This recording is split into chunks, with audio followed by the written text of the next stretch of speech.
or ciao, this is Shiley and you're watching EatBreatheBooks. Oh wow, I was gonna film with the blackout, but actually here we are with the lighting. Hi everyone, welcome to today's wrap-up video. I decided to start hopefully doing reading wrap-up videos that don't, that aren't constricted by like a month. So for example, like July wrap-up. I don't really like doing that because sometimes I read books at the end of July, and I won't finish them until the beginning of August. So it's like, okay, what do I do in that case? I feel more pressured. It's not cute. So today I'm going to talk about the books I finished reading in June and some that I finished reading in July. Today's July 22nd. Like, again, it's a little more random, but it's easier for me, and I'm assuming you guys don't really care. So, let me know if you do. I'm just going to try this method today and see how it works out. I'm going to be talking about what I have been reading recently. So today I'm going to be talking about 2 YA contemporary novels, a graphic novel, and 1 or 2 middle grade novels. So without further ado, let's start with the YA contemporaries. Okay, so the first I'm going to talk about is Last Chance Books by Kelsey Rodkey. This is essentially an enemies to lovers, hate to love type of YA romance about 2 people who work at different bookstores across the street from each other and sabotage each other, try to steal each other's clients and whatnot, and that passion kind of turns into more of like a, oh, I actually like you kind of thing, rather than a, oh, I want to destroy yours and your family's business, essentially. She works at an indie bookstore that she hopes to take over one day from her aunt. This store is literally her baby, and she loves it more than her aunt does.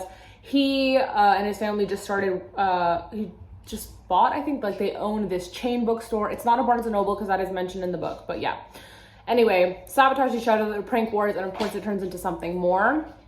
I would say my favorite thing about the story, honestly, was just reading about like the book culture, especially when the main girl, I believe her name is Madeline, she decides to throw different events and whatnot, becomes really creative and passionate about trying to save the indie bookstore from closing down forever and going under.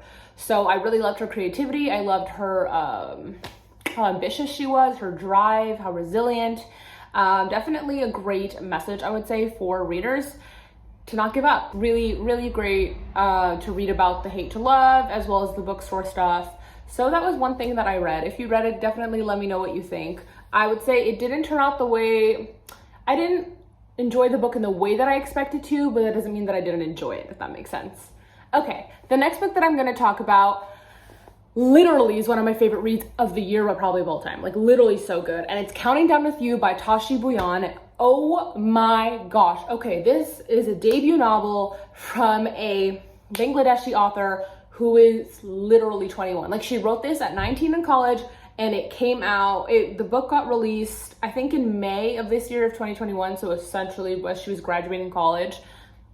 She's also like best friends with Chloe Gong, whose debut, and they're the same age, whose debut, These Violin Delights, released this past November. So it's just, it's so cool, this dynamic duo. Okay, it's about a girl named Karina, who is Bangladeshi like Tashie is, and Ace, who's white. And when her parents go away for a month to Bangladesh, she suddenly gets all this newfound freedom, okay? So with her living with her parents, they just expect so much from her, and it's like they have their hands around her throat all the time, and she understands that they care about her, but it doesn't mean it's not difficult, especially when they let her brother have so much more freedom. And he's only a few years younger than her. She's a senior in college, and I think he's a freshman. But then when they go to Bangladesh, her dadu, or grandmother, her paternal grandmother comes to stay with them. And dadu is different, okay? She wants the best for everyone. She loves everyone, and she's so chill in a way. Like she's smart, has a good head on her shoulders, but she lets Karina have this kind of freedom that she's never had in her life. And so Karina takes this opportunity to start, tutoring this, who she thinks is kind of like a bad boy type, from her English class after school every day, and they get to know each other better. And it's just an experience she's never had before. Of course, she's not allowed to date at this age. So he convinces her to fake date him, to kind of solve this issue he has with his family, but then in doing so, and all the risks and everything and whatnot, all the running around, they start falling for each other, and the banter is so good. Like before they're together, while they're together, the banter is so good. Like no wonder she fell for him, because the way such a smooth talker, I don't even know. And it's not like he's actually a bad boy with this like crazy history or reputation. Like he just knows how to talk. I don't know. I just love seeing the way they care about each other. I also love that it wasn't about him healing her or her healing him, but rather about them healing side by side, which is literally a line in the story. Healing together. Loved that. There are so many fantastic things I could say about this novel. If you read this, please let me know so we can have a discussion, but please don't leave spoilers down below. But like, you can add me on Goodreads or Twitter or something. I'll leave them in the description. Just so freaking good. I enjoyed it so much. I definitely want to reread it again someday. I'm glad that I own a copy. Check it out. So good. So good. This is your lucky day. Apparently, I have 3 YA contemporaries to talk about. So the third one is Excuse Me While I Ugly Cry by Joya Goffney. If you've watched my channel, you know that I talked about this so many times because I had bookstore browsing and shopping vlogs where I was trying to find it. And then I was talking about how I'm gonna read it and whatnot. So here are my final thoughts on There's a fly, by the way. Yeah, there's a fly. Excuse Me While I Ugly Cry by Joya Goffney. I've talked about this so many times. Okay, I'll just keep it short. And if you want to learn more about it, you can watch I think it's my June TBR. I'll leave it down below. Okay. Excuse Me While I Ugly Cry by Joya Goffney is a book about a girl who has a journal, okay? She's in her senior year, she has this journal, she lists all these fears that she has, these desires, these dreams, thoughts, wants, all these different things. All her thoughts she gets out in a journal. That's her coping mechanism. Is it healthy? She's not sure, but that's what she does. And then she has this like group assignment and she's with this one guy and then this other guy. She thinks the other guy is so cute. But then she thinks he stole her journal and he's like, no, I didn't. She's like, yeah, you did. He's like, okay, why don't I just like help you find the person who stole it? She's like, yeah, sure. Keep your friends closer and your enemies closer. Am I right? But did he steal it? That's a question. That's a T. And also, the person who did steal it, whether it was him or not, posted something on Instagram being like, oh, here's a picture of your first list, and then DMing her and being like, yeah, if you don't complete one of the things on this list, like, I'm gonna expose you, like more of you. And this list, what is this list, you ask? It's 7 fears that she wants to conquer before the end of the school year, and she's already in second semester senior year, so the clock runs out. So that ticking time bomb, you know, in the story definitely adds to the tension and the pressure and the suspense, I guess you could say.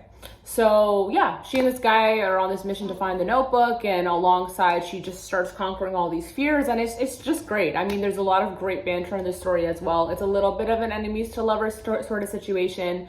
It's also about them, you know, the protagonist is Black, and she's kind of like figuring out her racial identity because she does connect to being Black, but it's in a different way than the guy does. And they have really great conversations about race that she's never been able to have with any of her friends before. So that was really informative to read about, and I definitely recommend it for that as well. Really, really enjoyed this story, and maybe you will. Okay, I'm gonna talk about a graphic novel. Can anyone guess what it is?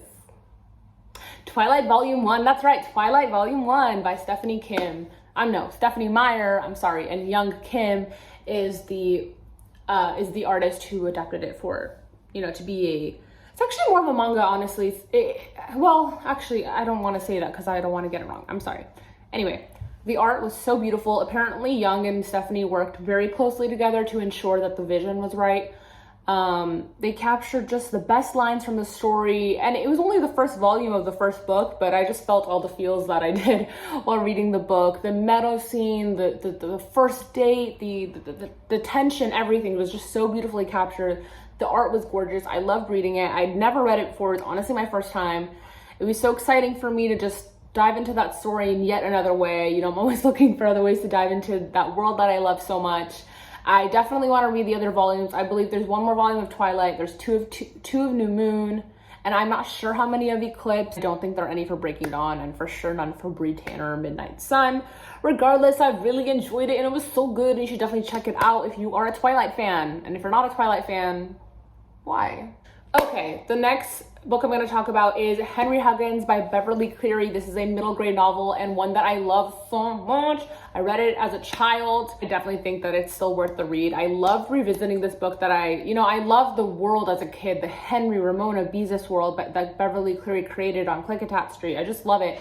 And I got to read this book with some boys that I tutor. Their first time reading it. They're now incoming 4th graders. They were in 3rd grade when we read it before the school year ended, and they loved it. It's divided into 6 chapters that are essentially all short stories about Henry and this dog named Ribsy that he adopts, and just all these sticky situations that he gets in and how he practices responsibility, but he's still a child at the end of the day.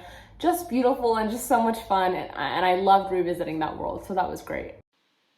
Hello, Editing Shyly here. I now feel like a real YouTuber because doing one of those typical I forgot to film an outro. Here's editing shyly talking to you kind of thing. But anyway, I did forget to film an outro. Thank you so much for your patience with the new video. Thank you so much for watching. Let me know something that you completed reading recently or that you're currently reading or even a book you're looking forward to reading. I'd love to hear about it in the comments and talk to all of you. Love you all. Thanks for watching. Mwah, mwah, mwah.